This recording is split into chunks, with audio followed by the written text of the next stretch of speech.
নমস্কার, শুভ সন্ধ্যা। আপনাদের সকলকে স্বাগত জানাই নকশালবাড়ি লাইভ এবং উত্তরের radio 91.9 FM your song your ভয়েসের আজকের বিশেষ অনুষ্ঠানে।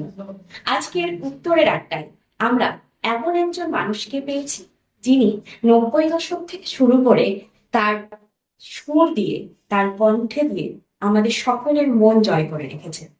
এমন একটি সময় ছিল আমাদের নকশালবাড়ি তথা বিভিন্ন আশেপাশে জায়গায় কোনো অনুষ্ঠানে মঞ্চে যদি তিনি না থাকতেন যেন মঞ্চ অসম্পূর্ণ। তার এই সুরেলা কণ্ঠে আমাদের নকশালবাড়ি তথা বিভিন্ন জায়গার মানুষের মন জয় করেছেন, ভালোবাসায় জুড়েছেন, আমাদের সকলকে আনন্দ দিয়েছেন। আমরা আমাদের এই উত্তরের আড্ডায় আজকে তাকে পেয়ে আমরা ভীষণভাবে আনন্দিত। আসুন পরিচয় করে নিই তার সাথে, বিশিষ্ট সঙ্গীত শিল্পী দিলীপ দে মহাশয়। নমস্কার, আমার নাম দিলীপ দে, ডাক নাম হচ্ছে দিলু। আমরা তাকে একটা নামেই চিনি, দিলুদা।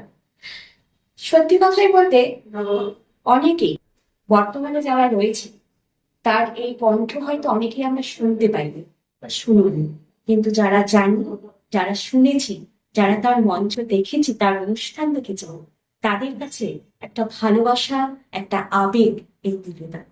আজ তার সাথেই আমরা এই আড্ডায়, এই সান্ধ্য আড্ডায় তাকে স্বাগত জানাচ্ছি। প্রথম থেকে দিলুদা থেকে শুনতে চাইবো এই গানের জগতের শুরুটা কোথা থেকে? শুরু আমার বয়স যখন 10 বছর বয়স ছিল, তখন থেকে আমি মাঠে ঘাটে যেখানে হোক আমি গুনগুনাইতে থাকতাম। হ্যাঁ, তারপরে আমাদের পাড়ার বাড়ির সামনে একটা নেপালি দাদার দোকান ছিল। তো ওখানে সন্ধ্যা সন্ধ্যা হোক দুপুর হোক আমরা বসতাম ওখানে। কোনো সময় এরকম টেবিল বাজিয়ে, কোনো সময় কেউ তো কাঠের বাক্স নিয়ে আসলো, বলবে দিলুদা, বলে তুমি এই গানটা করো, তুমি তোমার গলার সুর কিন্তু খুব ভালো হবে। ঠিক আছে, এসব বাজিয়ে তোরা সন্তুষ্ট হইস, তো গান শোনাবো। আর শোনাতাম ওখানে গান, ওই টেবিল বাজিয়ে গান শোনাতাম।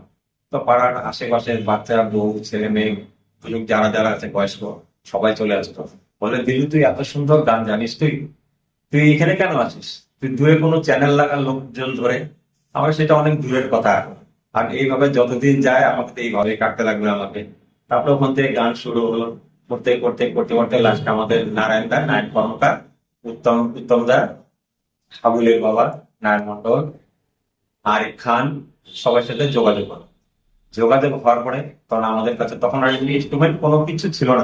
তখনকার দিনে ছিল একজন গার্জেন দা বলে একজন দাদা ছিলেন। উনি খালি একটা নাল কোনো মতো জোগাড় করেছে, একটা বঙ্ক জোগাড় করেছে, আর ছোট হাত পিয়ানো ওগুলো জোগাড় করেছে। করার পরে বাস এই নিয়ে তারপর